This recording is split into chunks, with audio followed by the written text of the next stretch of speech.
भगवान विष्णु ने क्यों लिया था नरसिंह अवतार? भगवान विष्णु के नरसिंह अवतार की क्या कहानी? सतयुग में ऋषि कश्यप के दो पुत्र थे, हिरण्याक्ष और हिरण्यकश्यप। हिरण्याक्ष भगवान ब्रह्मा से मिले वरदान की वजह से बहुत अहंकारी हो गया था। भगवान विष्णु ने वराह अवतार में उसके साथ युद्ध किया और उसका विनाश कर दिया। जब हिरण्याक्ष का वध हुआ तो उसका भाई हिरण्यकश्यप बहुत दुखी हुआ। वह भगवान का घोर विरोधी बन गया।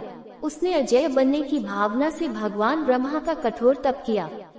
हिरण्यकश्यप ने भगवान ब्रह्मा से वरदान मांगा कि मैं न तो मुझे मनुष्य मार सके और न ही जानवर, न मुझे कोई दिन में मार सके और न ही रात्रि में, न मुझे कोई स्वर्ग में मार सके और न ही पृथ्वी पर, न मुझे कोई घर में मार सके और न ही घर के बाहर, न कोई मुझे अस्त्र से मार सके और न कोई शस्त्र से।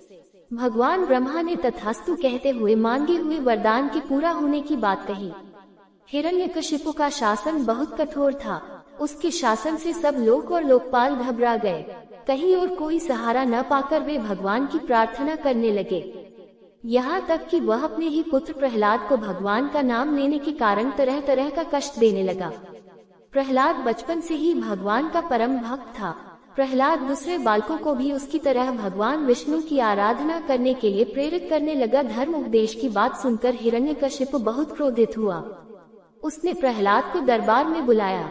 उसे देखकर दैत्यराज ने डांटते हुए कहा, मूर्ख, तू बड़ा उद्दंड हो गया है। तूने किसके बल पर मेरी आज्ञा के विरुद्ध काम किया है? इस पर प्रहलाद ने कहा, पिताजी, ब्रह्मा से लेकर तिनके तक सब छोटे बड़े चर अचर जीवों को भगवान ने ही अपने वश में कर रखा है। वह परमेश्वर ही अपनी शक्तियों द्वारा इस विश्व की रचना, रक्षा और संहार करते हैं। प्रहलाद की बात को सुनकर हिरण्यकशिपु का शरीर क्रोध के मारे थर थर कांपने लगा। उसने प्रहलाद से कहा, रे मन बुद्धि, यदि तेरा भगवान हर जगह है तो बता, इस खंभे में क्यों नहीं दिखता?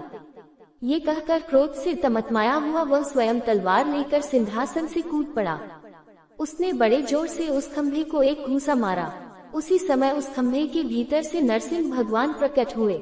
उनका आधा शरीर सिंह का और आधा मनुष्य के रूप में था। क्षण मात्र में ही नरसिंह भगवान ने हिरण्यकशिपु को अपने जांघों पर लेते हुए उसके सीने को अपने नाखूनों से फाड़ दिया और उसकी जीवन लीला समाप्त कर अपने प्रिय प्रहलाद की रक्षा की। ये कहानी शुरू होती है हिरण्यकशिपु से, जिसने अपने भाई हिरण्याक्ष की भगवान विष्णु के वराह अवतार के द्वारा हुए वध के कारण बहुत तपस्या की।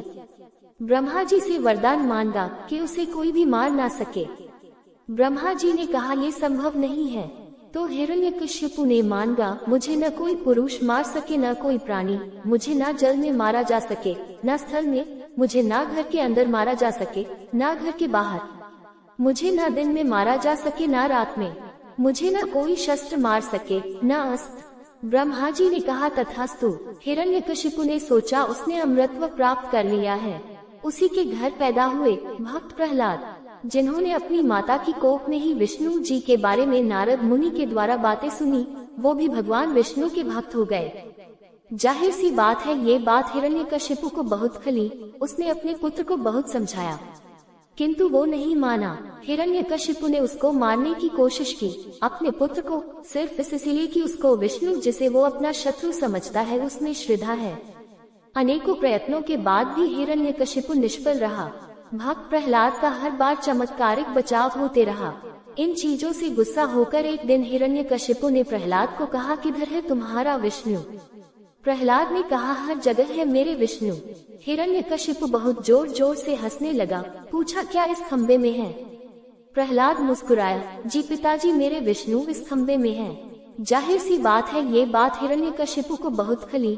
उसने अपने पुत्र को बहुत समझाया, किंतु वो नहीं माना। हिरण्यकशिपु ने उसको मारने की कोशिश की, अपने पुत्र को, सिर्फ इसलिए कि उसको विष्णु, जिसे वो अपना शत्रु समझता है, उसमें श्रद्धा है। अनेकों प्रयत्नों के बाद भी हिरण्यकशिपु निष्फल रहा।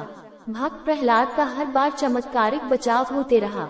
इन चीजों से गुस्सा होकर एक दिन हिरण्यकशिपु ने प्रहलाद को कहा, किधर है तुम्हारा विष?